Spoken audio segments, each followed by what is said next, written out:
नमस्कार आप सभी को। स्वागत है आपका हमारे इस प्लेटफ़ॉर्म पर। वीपीओ यानी ग्राम पंचायत अधिकारी, इसके लिए ये जो वैकेंसी आपकी यूपी ट्रिपल एससी से निकली थी, इस वैकेंसी के लिए हमारे एप्लीकेशन पर आपको 2 बैच मिल जाएँगे। एक तो 65 अंकों का कंप्लीट बैच, जो थ्योरी बैच है। इसमें 45 अंकों का जो पंचायती राज आपका आएगा, उसको कंप्लीट कराया जा रहा है और साथ ही साथ 20 अंकों की योजनाएँ, इसको भी कंप्लीट कराया जाएगा। ठीक है? इसके अलावा 10 मॉक टेस्ट की श्रृंखला भी आपको मिल जाएगी। 10 मॉक टेस्ट, इनके अलावा इन्हीं मॉक टेस्ट का डिटेल्ड डिस्कशन वीडियो कोर्स भी आपको अवेलेबल है। एप्लीकेशन पर आप उसको भी जॉइन कर सकते हो। इसके अलावा एक क्विज़ श्रृंखला भी आपकी शुरू हो रही है।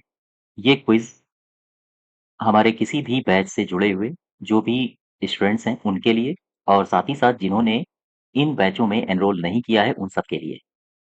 ये क्विज़ फ्री रहेगी। इस क्विज़ को आप लोग अटेम्प्ट कैसे करेंगे? आओ उसकी चर्चा कर लेते हैं। सबसे पहले आपको एप्लीकेशन में जाना है, अपने आप को रजिस्टर कर देना है, ठीक है? इसके बाद ये जो फ्री टेस्ट है, इस कॉलम में आपको आना है। यहाँ जब आप आएँगे, तो फिर ग्राम पंचायत अधिकारी सिलेक्शन क्विज़ के नाम से आपको ये क्विज़ मिल जाएगी। इस क्विज़ को आप अटेम्प्ट करिएगा। इसमें उन सभी प्रश्नों को डाला जाएगा, जो प्रश्न आपकी परीक्षा में आ सकते हैं और जो आपका ऑफ़िशियल सिलेबस दिया है, ठीक है? ऑफ़िशियल सिलेबस के हिसाब से सारे के सारे प्रश्न इसमें करवाए जाएँगे, जैसे पंचायती राज व्यवस्था का इतिहास, उसके संबंध में संवैधानिक उपबंध। इससे संबंधित 10 क्वेश्चन आएँगे आपके एग्ज़ाम में और 10 अंकों का ये सेगमेंट होगा पूरा का पूरा। और ये जो टॉपिक है, हम अपनी क्विज़ श्रृंखला में पंचायती राज व्यवस्था का इतिहास, ये वो इतिहास है चाहे वो पारंपरिक इतिहास हो, अंग्रेज़ों का इतिहास हो या संवैधानिक उपबंधों की बात करता हो। जैसे इसमें जो आपके टॉपिक्स दिए गए हैं परंपरागत पंचायतें, जो परंपराओं से चली आ रही पंचायतें हैं, उनकी चर्चा। ब्रिटिश काल की पंचायत राज व्यवस्था, स्वतंत्रता के बाद पंचायती राज व्यवस्था के सुदृढ़ीकरण के लिए कौन-कौन सी समितियाँ गठित की गईं, उन्होंने कौन-कौन सी सिफ़ारिशें दी हैं।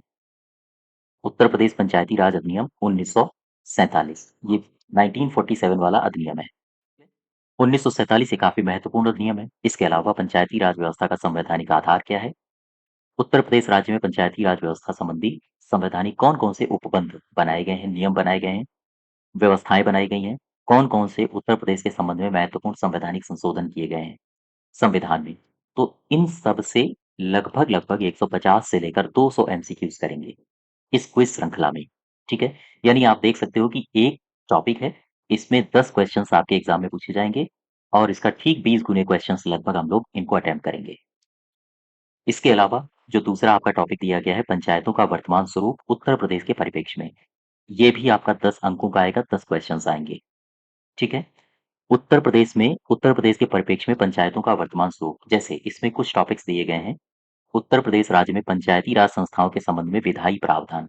उत्तर प्रदेश में पंचायती राज इंस्टीट्यूशंस, पंचायती राज संस्थाएँ कौन-कौन सी हैं?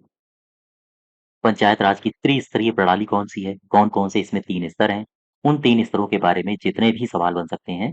स्वरूप क्या है पंचायतों का? शक्तियाँ पंचायतों की, पंचायतों के निर्वाचन की प्रक्रिया, निर्वाचन कैसे होता है? उसमें आरक्षण की व्यवस्था क्या है? राज्य निर्वाचन आयोग की पंचायत निर्वाचन में भूमिका क्या है?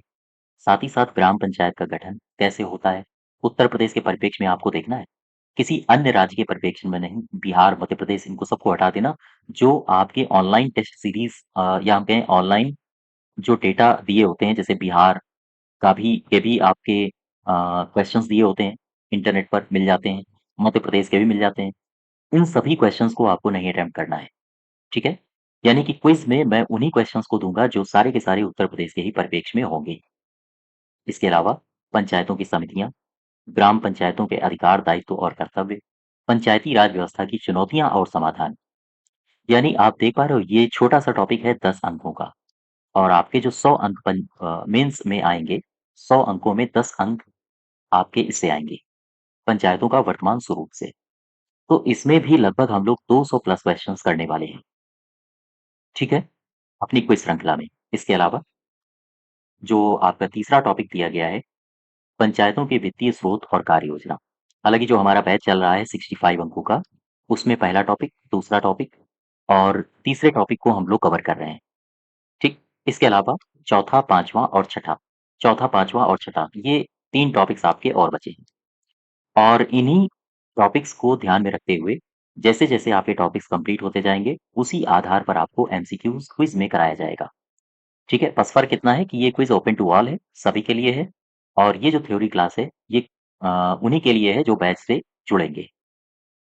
तो जो दूसरा टॉपिक है इसमें भी हम लोग लगभग 200 से 200 प्लस क्वेश्चंस देखेंगे। इसके अलावा जो तीसरा टॉपिक है पंचायतों के वित्तीय स्रोत और कार्य योजना, इसमें कौन कौन से टॉपिक्स दिए गए हैं देखो जरा ध्यान से। इसमें दिया गया है पंचायत स्तर पर संग्रहित किए जाने वाले कर, यानी पंचायतें कौन कौन से टैक्सेस लगा सकती हैं, कौन कौन से कर संग्रहित कर सकती हैं और अपना खजाना बढ़ा सकती हैं। उपकर क्या होते हैं, आय के अन्य साधन कौन कौन से हैं, राज्य वित्त आयोग की संरचना कैसी होती है, इसके अलावा अब तक कितने राज्य वित्त आयोग बन चुके हैं, इनसे संबंधित जो भी प्रश्न हो सकते हैं आपके एग्जाम में पूछे जा सकते हैं, वो सारे के सारे प्रश्न लिए जाएंगे। अधिकार क्रियाकलाप, ठीक है, केंद्रीय वित्त आयोग और पंचायती राज संस्थाओं के वित्तीय सशक्तिकरण में इसकी भूमिका क्या है, केंद्रीय वित्त आयोग की। केंद्र सरकार की प्रदर्शन अनुदान योजना क्या है। ग्राम पंचायत विकास योजना, जीपीडीपी का नाम आपने सुना होगा, जीपीडीपी, ये अपने आप में काफी बड़ा टॉपिक है। उत्तर प्रदेश सरकार द्वारा पंचायतों के वित्तीय सशक्तिकरण के लिए उठाए जाने वाले कदम कौन से हैं। पंचायती राज संस्थाओं को कैसे हम वित्तीय रूप से सशक्त बना सकते हैं। और ये जो टॉपिक है तीसरा, इस टॉपिक का भी आप देख सकते हो 10 अंकों का आएगा। छोटा-मोटा अस्तित्व नहीं है, इसका भी बड़ा भारी भरकम इसका योगदान रहने वाला है। तो ये जो 3 टॉपिक्स हैं 10, 20, 30 यानी 100 में 30 अंकों का जो क्षेत्र है, इन्हीं में समाहित होगा। ठीक है? बाकी बचे 70 अंक। अब इन 30 प्रश्नों में आपके जो 30 क्वेश्चन्स आएँगे, उनमें से हर एक टॉपिक से लगभग-लगभग 200-200 क्वेश्चन्स हम लोग करेंगे क्विज़ के माध्यम से। तो आप समझ सकते हो कितनी ठीक-ठाक प्रैक्टिस हो जाएगी। इसके अलावा चौथे टॉपिक देखो, 5 अंकों का आएगा, 5 क्वेश्चन्स होंगे, पंचायती राज व्यवस्था को सशक्त करने के उपाय। इसमें क्या हमें पढ़ना है? हालाँकि ये टॉपिक अभी मैंने आपको थ्योरी क्लास में नहीं पढ़ाया है और जैसे ही ये वाला टॉपिक कंप्लीट होगा, वित्तीय स्रोत, इस टॉपिक को हम लोग कंप्लीट करेंगे। ठीक है? तो यहाँ पर हम लोग कौन-कौन से क्वेश्चन्स करने वाले हैं, जैसे पंचायत सिटीज़न चार्टर, इससे संबंधित कौन-कौन से क्वेश्चन्स एमसीक्यूज़ बनाए जा सकते हैं आयोग के द्वारा। पंचायत सचिवालय, ग्राम सचिवालय, पंचायत सहायक की भूमिका क्या होती है ऑफिस में? कॉमन सर्विस सेंटर क्या होता है? कॉमन सर्विस सेंटर जब पंचायत भवन में स्थापित होता है, तो उस समय वहाँ वीएलई के रूप में कौन काम करता है? इस तरह के क्वेश्चन्स आपसे पूछे जा सकते हैं।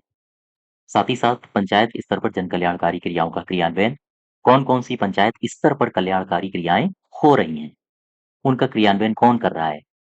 साथ ही साथ पंचायतों में ई गवर्नेंस की स्थापना, परिवार रजिस्टर और जन्म मृत्यु पंजीकरण, इनसे संबंधित एमसीक्यूज आपके आएंगे 5 आयोग में। आयोग पूछेगा आपसे 5 अंकों के 5 प्रश्न इस टॉपिक से। और इस टॉपिक से हम भी लगभग 200 प्लस क्वेश्चंस करेंगे। पंचायत सिटीजन चार्टर से, ग्राम सचिवालय से, कॉमन सर्विस सेंटर से, इन सब से मिला के। ठीक है, कल्याणकारी योजनाओं से, साथ ही साथ पंचायतों में ई गवर्नेंस, परिवार रजिस्टर, जन्म मृत्यु पंजीकरण, इनसे सबसे 200 एमसीक्यूज। इसके अलावा तीसरा जो टॉपिक दिया गया है आपका, तीसरा हो गया। चौथा जो टॉपिक दिया गया है पंचायती राज व्यवस्था को सशक्त करने के उपाय, ये 5 अंकों के 5 क्वेश्चंस ये भी हो गए।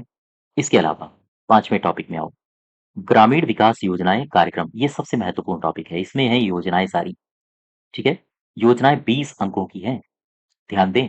और इन 20 अंकों में जो क्विज है आपकी, क्विज, इसमें हम लोग मैक्सिमम टू मैक्सिमम क्वेश्चंस करेंगे।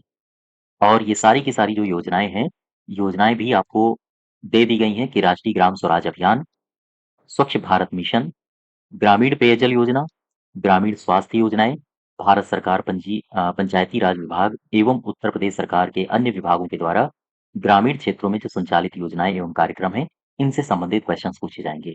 कुल मिला के आपको फोकस करना है ग्रामीण क्षेत्र की, या हम कहें ग्रामीण क्षेत्र में जो योजनाएं संचालित हैं, उन पर ज्यादा फोकस करना है। तो ये टॉपिक आपके 20 अंकों का आएगा और काफी बड़ा टॉपिक है। यानी 100 नंबर में आप देख पा रहे हो कि 20 अंकों का यही है और सिलेक्शन में आपकी ये महत्वपूर्ण भूमिका निभाएगा। इसलिए योजनाओं पर फोकस ज़्यादा रखना है और साथ ही साथ उन योजनाओं पर ज़्यादा फोकस रखना है जो ग्राम्य क्षेत्र से संबंधित हैं। और जो ये योजनाएँ आपको दे दी गई हैं, इन योजनाओं को गंभीरता से पूरा डिटेल में पढ़ना है। राष्ट्रीय ग्राम स्वराज अभियान, इनको सबको, ठीक है? तो ये सारा का सारा मैं आपको थ्योरी क्लास में तो कराऊँगा ही।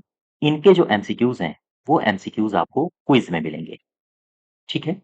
इसके अलावा जो आपका नेक्स्ट टॉपिक है छठा, वो है ग्राम पंचायत अधिकारियों की ग्रामीण क्षेत्र में भूमिका। ग्रामीण क्षेत्र में भूमिका से मेरा सीधा-सा आशय है कि ग्राम पंचायत का जो सचिव होता है, वो जब जन्म मृत्यु पंजीकरण अधिकारी के रूप में काम करता है, तो फिर वो कौन-कौन से काम करता है, कौन से निर्णय ले सकता है, आदर्श ग्राम पंचायत बनाने में उसकी क्या भूमिका होती है, सचिव की, यानी कि आप लोगों की। आप वीपीओ की तैयारी कर रहे हो, तो आप ही हो सचिव, ठीक है? तो आपकी क्या भूमिका होगी? आत्मनिर्भर ग्राम पंचायतें बनानी है, तो उसके लिए आपकी क्या भूमिका होगी? इन सब के बारे में 10 प्रश्न आएँगे। इस टॉपिक को हल्के में नहीं लिया जा सकता है। 10 प्रश्न 10 अंकों के, ठीक है? तो जो आपका सिलेबस दिया गया है, बिल्कुल क्लियर कट है, सिंपल सा सिलेबस है। लेकिन बस फ़र्क पड़ेगा अब आपका कि आपने डिटेल में उसको कंप्लीट किया हो, गहराई से उन टॉपिक्स को समझा हो। इसके अलावा आपने उसमें ज़्यादा से ज़्यादा प्रैक्टिस करी हो और आप ये समझिए कि जब 1, 2, 3, 4, 5 और ये 6 इन 6 टॉपिक्स से क्विज़ के माध्यम से लगभग-लगभग 1500 क्वेश्चन्स हम लोग करेंगे, ठीक है? इसके अलावा आपने अगर मॉक टेस्ट की श्रृंखला जॉइन करी है हमारी, तो मॉक टेस्ट मैंने 10 करवाए हैं। इन 10 में से डिटेल्ड डिस्कशन का जो वीडियो है, हर एक मॉक का लगभग-लगभग 6 साढ़े 6 घंटे का रहता था। शायद अगर आपने मॉक टेस्ट की श्रृंखला जॉइन की हो। तो एक क्वेश्चन में मैंने लगभग-लगभग आपको 10 क्वेश्चन्स और तैयार करवाए हैं। तो आप समझ सकते हो 1500 क्वेश्चन्स ये, मॉक टेस्ट के लगभग 1000 क्वेश्चन्स, 1500 ये, 1000 ये, यानी हो गए 2500 और इसके बाद भी मैं लगातार प्रैक्टिस करवाता रहूँगा। तो फिर आप यकीन जानिए हाँ, आपका सिलेक्शन होगा ही होगा। चूँकि आपने थ्योरी को कंप्लीट किया है, गहराई से पढ़ा है, इसके अलावा आपने प्रैक्टिस भी दबा के की है, अच्छी खासी प्रैक्टिस कर ली है, ढेर सारे एमसीक्यूज़ लगा लिए हैं, जो भी आपका सिलेबस है, जो भी आपका कंटेंट है, उसके अकॉर्डिंग, ठीक है? जितनी गहराई तक जाना चाहिए, उतनी गहराई तक आप गए हो, जितना उथला पड़ना चाहिए जिन टॉपिक्स को, उतना उथला पढ़ लिया है। तो जब सारे के सारे मापदंड आपने क्लियर कर लिए हैं, तो फिर सिलेक्शन तो होगा ही। ठीक है? तो ये क्विज़ का प्रोग्राम है।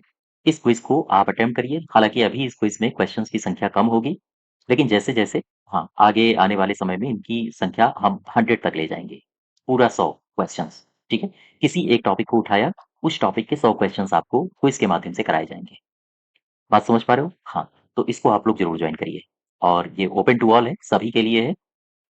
और ये जो एमसीक्यूज़ होंगे, इस क्विज़ में जो क्वेश्चन्स होंगे, इन क्वेश्चन्स को और गंभीरता से समझने के लिए आपको थ्योरी क्लास को ज़रूर जॉइन करना चाहिए। ठीक है? हाँ, धन्यवाद।